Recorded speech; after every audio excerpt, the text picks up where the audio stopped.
안녕하세요. 후경대학교 컴퓨터공학과 장원주 교수입니다.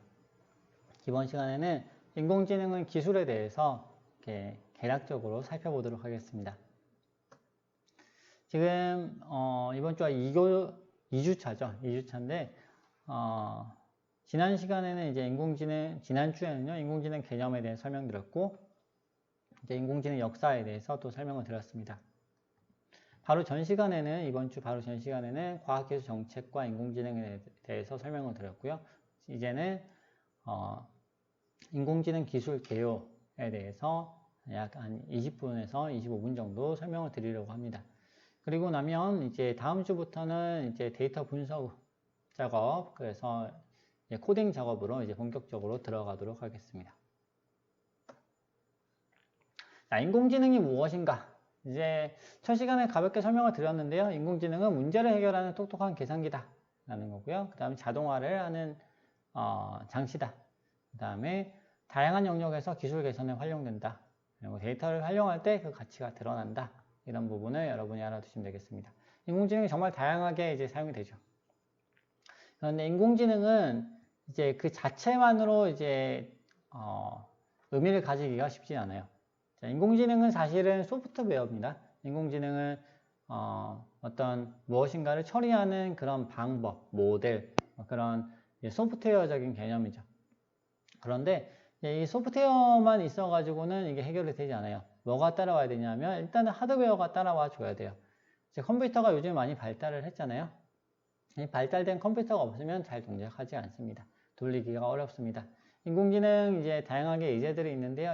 예제들을 이제 잘 돌리려면, 정상적으로 잘 돌리려면 제법 좋은 컴퓨터가 있어야 됩니다. 뭐 최신 컴퓨터까지는 아니더라도요. 또 최근에 만들어진 혹은 이제 그렇게 느리지 않은 컴퓨터가 있어야 또 잘 돌릴 수가 있겠습니다. 예를 들어서 지금 라즈베리 파이 많이 아시죠? 컴퓨터잖아요. 조그만 컴퓨터죠. 라즈베리 파이에서 인공지능 돌리기가 사실은 쉽지 않습니다. 조금만 모델이 커져도 이게 어려워요. 자, 그래서 하드웨어를 어떻게 하면 더 싸게 만들 것인가, 더 빠르게 만들 것인가, 작게 만들 것인가, 이런 다양한 이슈들이 있겠습니다. 또한 인공지능에 있어서 중요한 요소 중에 하나는 빅데이터입니다. 데이터가 없으면 인공지능이 빛을 잃습니다. 인공지능은 많은 데이터를 바탕으로 해서 이제 그 성능을 높여가는 알고리즘이기 때문입니다. 자, 그래서 이 빅데이터, 필요한 데이터들을 어떻게 공급할 것인가, 어떻게 만들 것인가. 자, 이런 부분도 역시 하나의 이슈가 되겠습니다.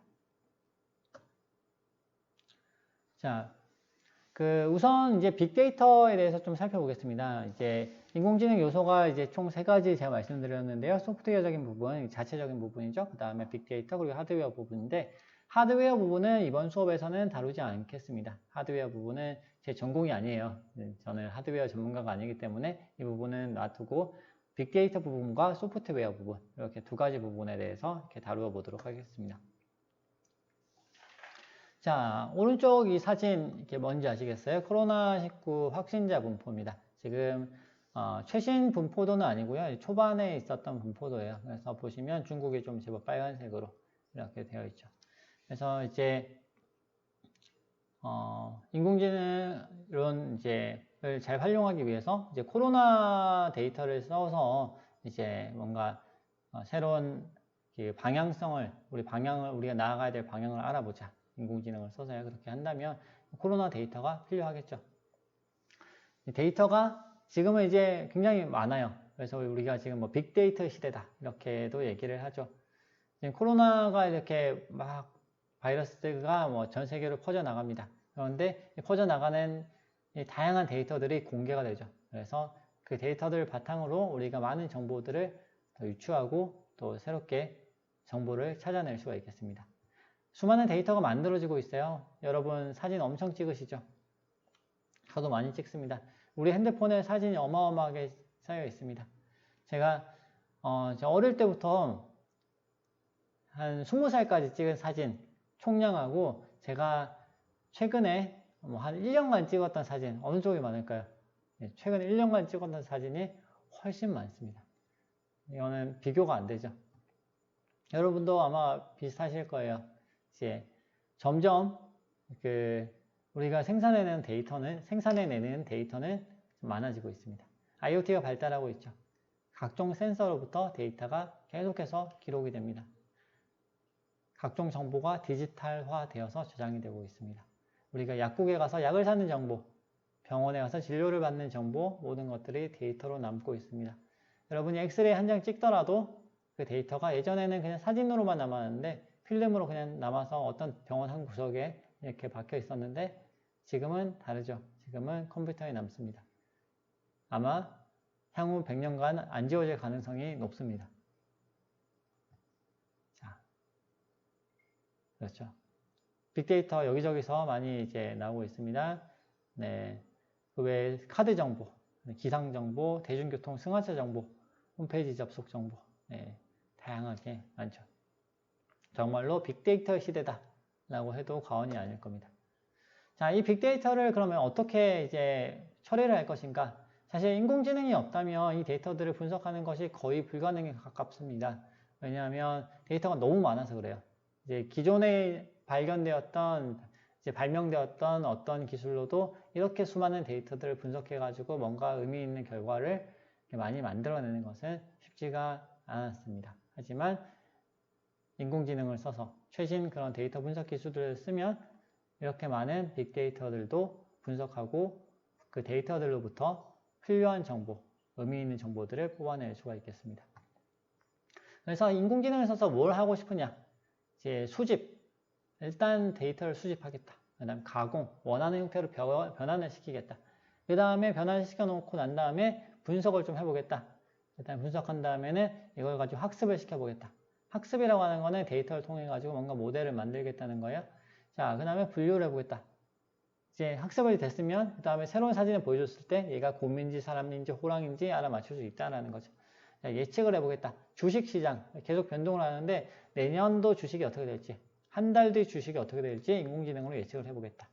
지금 전에 한번 말씀드렸나요? 현재 주식시장의 주식 거래의 상당수가 사실 인공지능에 의해서 사실은 이루어지고 있습니다. 실제와 유사한 데이터를 자동으로 생성하게 요즘 뭐 많이 나오죠? 딥페이크, 이제 얼굴을 막 만들어내요, 그죠? 사람이 오바마 대통령이 전 대통령이 그렇게 말한 적이 없는데 마치 이렇게 말한 것처럼 이렇게 영상을 만들어낼 수가 있습니다. 다음 데이터의 이해. 자, 타겟이라고 혹시 아시나요? 이제 뉴스에서 보신 분도 계실 거예요. 이제 타겟이라고 하는 미국 슈퍼마켓인데 임신 예측하는 프로그램을 만들었습니다. 그래서 이 임신 예측하는 프로그램으로 이제 사람들의 데이터를 분석을 해가지고 임신했을 것이다 라고 생각되는 사람들한테 쿠폰을 보냈어요. 임신했으니까 이런 거 사세요. 라고 쿠폰을 보냈습니다.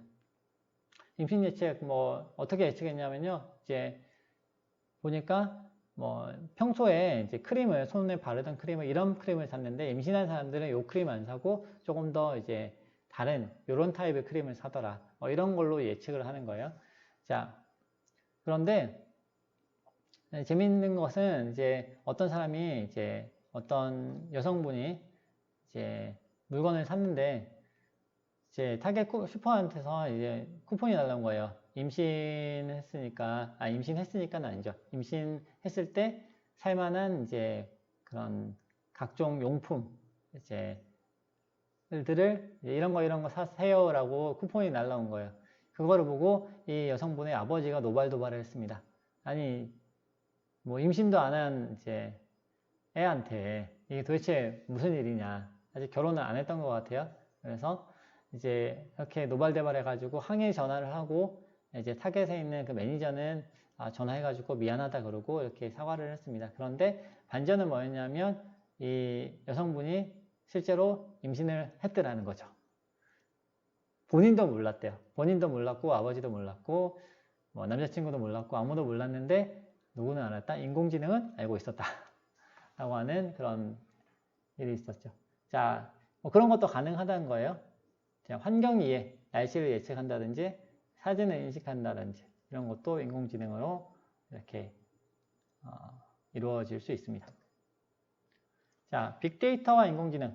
자, 인공지능이라고 하는 거는 이제 데이터를 이해한다는 측면이 많이 있습니다. 그래서 데이터가 주어졌을 때 데이터 분석하고 요거에 대해서 이 데이터 이해를 하고 이해한 것을 바탕으로 뭘 만들어내냐면 데이터 모델이라고 하는 것을 만들어내요. 그럼 이 모델을 사용해 가지고 뭘 하냐면 이제 새로운 데이터가 있을 때 이 데이터가 무엇인지 분석을 하는 거예요. 이런 거하고 비슷해요. 이제 아이한테 고양이 그림하고 뭐 개 그림을 열심히 보여주면서 이거는 고양이야, 얘는 개야 라고 얘기해 준 다음에 다른 고양이 그림 보여주면서 이건 뭘까 물어보면 그거 고양이에요 라고 대답을 하죠. 자, 학습이 된 거죠. 맞죠? 똑같은 그림 보여주면서 이거 뭐니 물어봤을 때 고양이에요 라고 대답을 하면 뭐 그것도 학습이라고 생각할 수 있겠지만 인공지능 측면에서는 학습이라고 보기가 조금 어려워요. 왜냐하면 그냥 그것만 외웠을 수 있으니까. 자, 그래서 조금 다른 이미지를 보여줍니다. 그랬을 때 제대로 하나라고 보는 거죠. 자, 데이터에는 이런 데이터들이 있다고 우리가 생각해 볼 수 있습니다. 이미지 데이터, 범주형 데이터, 연속 데이터, 시계열 데이터. 자, 뭔지 잘 모르겠죠? 하나씩 설명드리겠습니다. 이미지 데이터, 요거는 아실 거예요. 사진, 영상, 짧은 동영상, 뭐 이런 것들이 이미지 데이터입니다. 사진이에요, 기본적으로. 자, 사진은 뭐냐면 이미지 데이터는 2차원 데이터 또는 그 집합이다 라고 우리가 정의를 할 수 있고요. 얼굴 인식 등에 사용을 할 수 있습니다. 이런 데이터입니다. 그래서 뭐 각종 사람들이, 각종 하면 이상하죠. 여러 사람들 사진들이 이렇게 있습니다. 네, 유명인들이죠. 이렇게 이제 사진이 이렇게 나옵니다. 근데 이제 각 사람이 누군지에 대한 정보가 동일하게 이제 들어갑니다. 데이터에. 요 사진만 있어가지고는 사실 이거를 데이터로 쓰기는 좀 쉽지는 않아요. 그래서 각 사진이 누군지, 얘는 킴이야, 얘는 제임스야, 얘는 존이야, 얘는 에이미야, 뭐 이렇게 얘기를 합니다. 이렇게 얘가 누구고 얘가 누군지를 이제 알려주는 정보, 요 레이블이라고 하거든요. 요 레이블에 대한 정보, 혹은 뭐 정답 데이터라고 할 수도 있겠습니다. 이 정보를 동시에 가지고 있는 이런 데이터가 바로 이미지 데이터가 되겠습니다. 자, 이미지 데이터에 이미지만 있는 건 아니죠. 이미지하고 그게 이미지가 무엇인지 정보가 동시에 들어가고 있습니다. 자, 그러면 여기까지 하고요. 이제 잠깐 쉬었다가 또 계속 이렇게 진행을 해보도록 하겠습니다.